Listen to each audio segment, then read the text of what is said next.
Hey everybody, I'm Creed and this is 364 and Halloween episode 2. So today what I'm working on is Count Dracula from Captain N the Game Master. This is my third villain from that show that I've drawn. I actually plan to draw a lot more. There's some certain shows that have become sort of touchstones as I go along in my art that I really want to go back to and really dig into, and this is definitely one of those shows. Captain N the Game Master ran for 34 episodes from 1989 to 1991. And in the show, he's only called the Count, but it is Dracula from Castlevania. And he's voiced by Gary Chalk. Now, when I looked this up, I'm like, okay, name doesn't ring a bell. And then I started looking at his credits, and I was like, holy cow, I know, I've seen this guy now because I watched all these shows. Now, here's some of the stuff he was on. And this was acting on a show. He was in Cold Squad, Dark Angel, The Dead Zone, Eureka, Highlander, MacGyver, The Outer Limits, Stargate SG-1, and he was in the movies Freddy vs. Jason and Watchmen. And he did voice work on Bucky O'Hare, Exo Squad, G.I. Joe, The Real American Hero, the 2002 version of He-Man, and the show Reboot, and also Shadow Raiders, among lots of other things.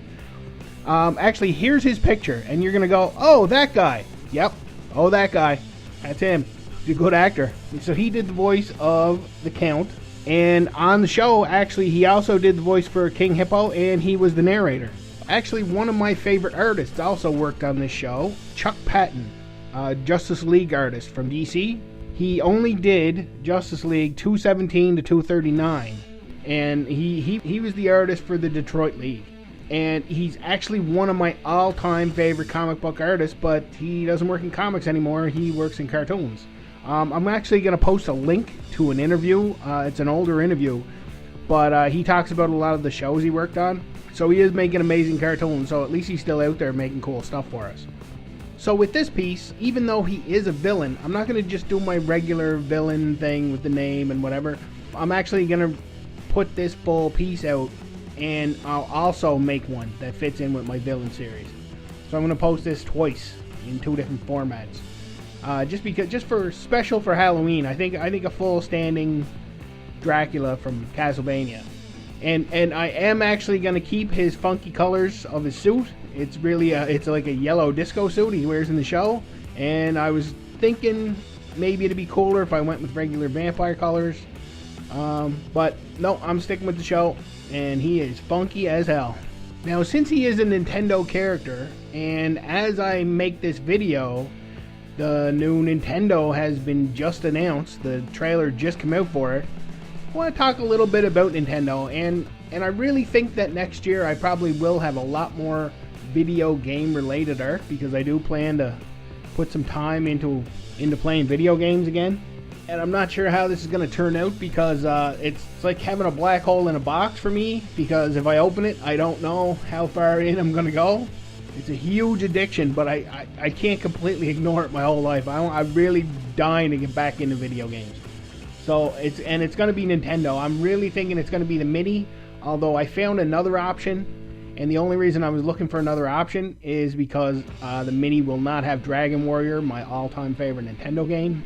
But whatever I get and whatever I do, I'll probably do some kind of video about it. Now, I'm an old school gamer, and when these things come out, they're so different from what I think is cool that it really makes me feel like an old guy. The Nintendo Entertainment System completely blew my mind, and it remained blown today, is how much that rewired everything I thought. Then, the Super Nintendo even improved, or at least as good as the original NES. And for me, Nintendo really started to lose it after that, because I really didn't care about the Nintendo 64. The GameCube was not even a system to me. And then they went even farther they just went to silly junk. They went to like whatever, something you'd find in a kid's closet was their new system. I was just, the Wii and all these handheld things. I'm not a handheld guy. I really don't care about mobile. I don't use a phone. I don't have a portable game system. Nintendo taught me early on that a real game system is something you hook up to the biggest TV you can find. That's what's cool to me. every time people game on phones and have little mini systems in their pockets and whatever, people are like, oh, this is cool, I have this just right at the tip of my fingers. It always reminds me of the episode of Night Court where Bull had this tiny little TV. It was just like the size of a walkie-talkie, and everybody was gathered around, and he'd use tweezers to change the channel.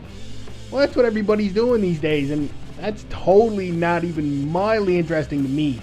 So if I don't give a crap about mobile, this new system is nothing to me at all.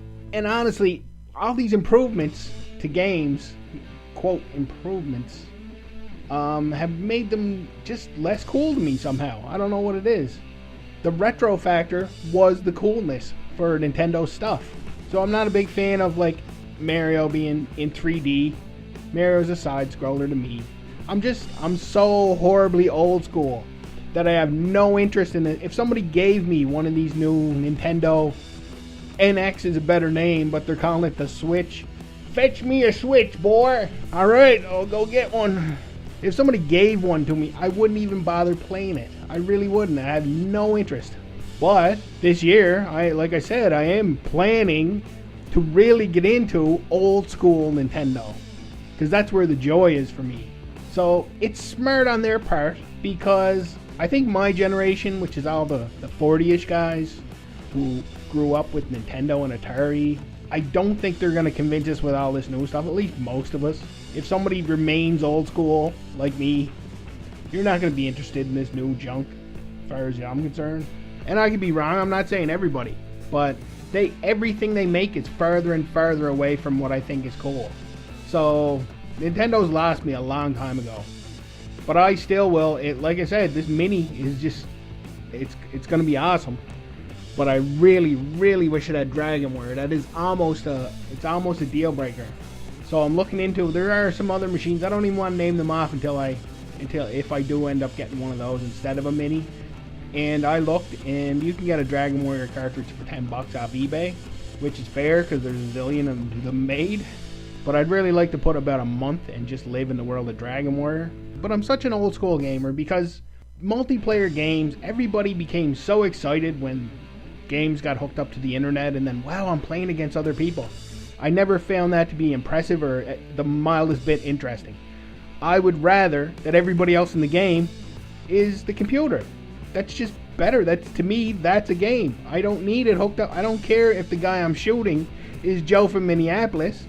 Why? Why would he? I don't see the appeal of that. I like that the game is I'm me and the game. That's, hey, there's a bad guy. Yeah, it's the computer going, I'm going to pop a bad guy up, I'm going to shoot at you. You're going to shoot me, you win. There you go.